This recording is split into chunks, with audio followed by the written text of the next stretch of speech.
Hello, so this is the big tour of Penny the camper van. I'm going to take you through all the different bits, hopefully quite quickly, and then you can get a big overview of what she's like. So here she is, L-Reg, I think that's 1992. So all the doors work, funnily enough. Sliding doors, back doors, driver's side door, the door. I've had a camper van where that wasn't necessarily the case before. But I'm going to close this just because it's raining a bit. All mod cons. And there is the waste cassette. There's a separate video about that on the YouTube channel. And let's take a look inside. So, sink. There's running water. There's a video for that separately too. Put that down. Watch out for this because it makes really big snap noise. Deafens you every time. Hob, grill, so 2 burners and a grill. Extractor fan as well. Close that down. There's the fan. The fan is operated by this button that says fan.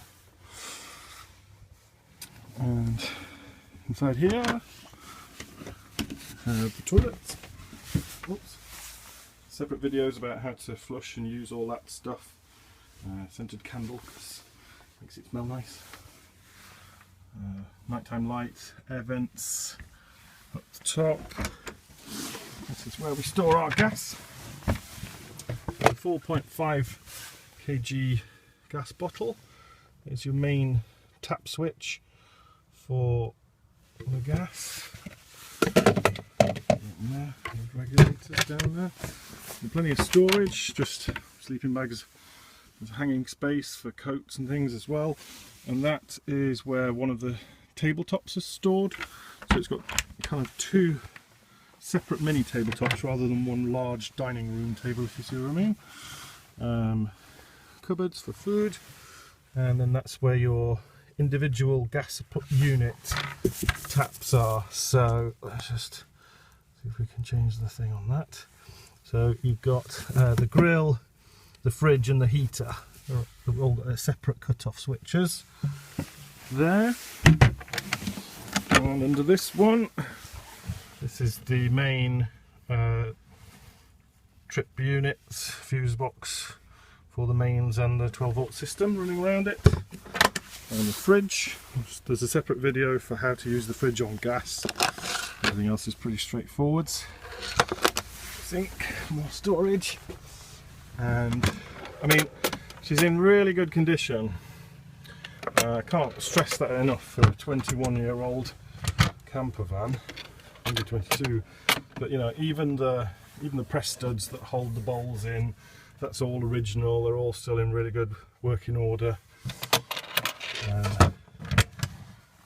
Zig unit for managing all the electrics.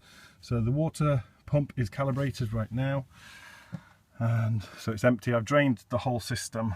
Ready for that. Fire extinguisher. 1 plug socket. So we do use a extension cable to get extra plug sockets in there. And so here's the main cab. So what we've got, 4 forward-facing seats, all with 3-point seat belts that come in and tuck in under here. Okay, so that's really important, obviously, with a couple of kids in the back, and really rare. We spent a long time trying to find a camper van like Penny, and yeah, otherwise you have to get them after fit. Now, here's one of the interesting things about Penny. She has had in her life an LPG, run on LPG gas fuel conversion once upon a time. Now, when we bought her, the first thing we did was unhook it, because I think it was just a bit of a phase, all this LPG stuff. So we didn't really want to use her on LPG. We're not travelling far. If you want to use it, then you'll have to get it safety tested and re-hooked up. There is a control panel as well on the front here. That is how you switch from petrol to LPG. The chap we bought it off showed us how to work everything, and I just honestly switched off and said, look, we're just going to disconnect the whole thing because we didn't want to reuse it. So I can't vouch for any of that. Underneath this one, what have we got? So you can see it's still got all the original kind of tiles that keep everything in place. So under here we have the Carver heated water system. Again, as it happens, this is just something we've never really used.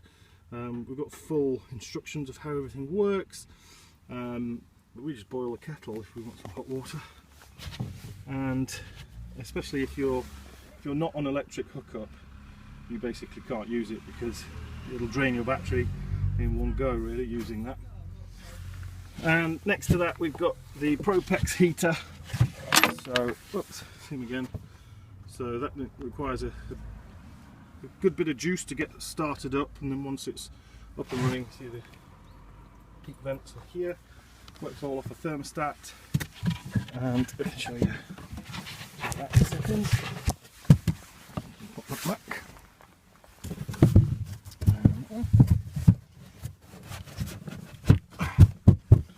Snugly.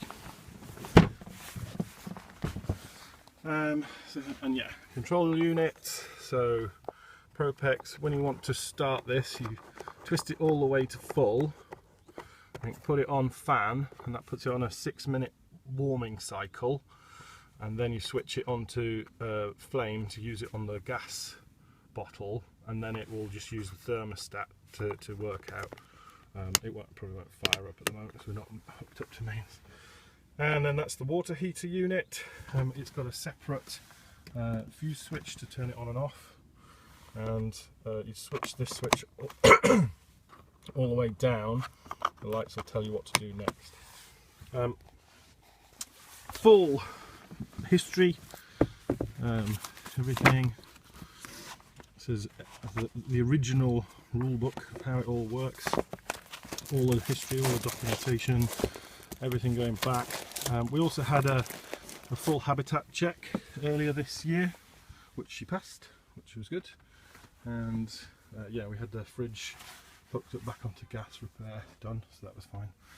Lights, plenty of lights, original light fitting. Oh, cute. It doesn't work because the button's popped out. That's pretty much it, I think. So again, these are the original straps with the nice features. So this is how you make a bed upstairs. Ooh la la! Really simply pull this back, and then simply pull this back, and then there you go. Nice big double bed, good for a couple of kids.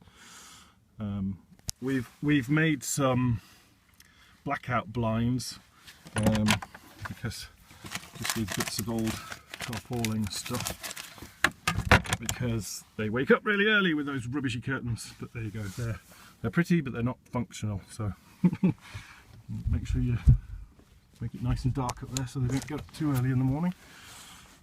Right, so let's put that one back.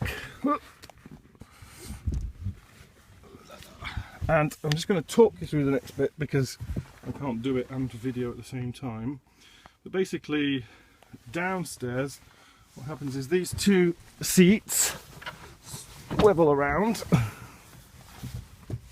going to crank down this, get used to this. And between spinning it around, so both of the front seats swivel round in the kind of captain's chair fashion. And when that's all swiveled the whole way around, that you unfold this, so you pull these latches out, and this wooden thing extends up to about here. You see the holes in the floor, and you flip the wood down and this wood down, fold the cushions over, and then it joins up with this seat to make one long single bed. So you've got, I'm 6 foot tall, and this is long enough for me to not have my feet kicking the dash, which is nice.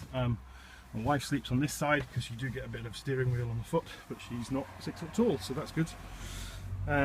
Same thing happens on this side. So this front seat swivels around, and then you unfold this seat to make a long single bed, and then the second table top is here, and that first tabletop that was in there, basically you put the two tabletops, one here and one here, and it makes an enormous downstairs bed. So practically everything from this point up there and down here is just one huge bed, which is nice. Original window fittings, so you can have them in roller blinds mode, curtains, draw them all the way around. Really neat features, like, you know, these still work and get used at night time. All good. What else have we got? 80,000 miles, 81,000 miles, and we have just done once round the clock that with 2 years of having her. So we've done 1,023 miles because we reset it when we bought her. I think that's about it for up the cab. A couple of not so great points. Radio is rubbish. I think it's the speakers in the doors actually that are a bit rubbish, so we just use our own Bluetooth little speaker, plug it in our phones these days, as most people do. Super important secret gadget drawer. So that is the tap stopper for the freshwater tank at the back, and your friend the levelling guide thing. Okay, well, I think that's a full and comprehensive video about Penny, and I hope you like it.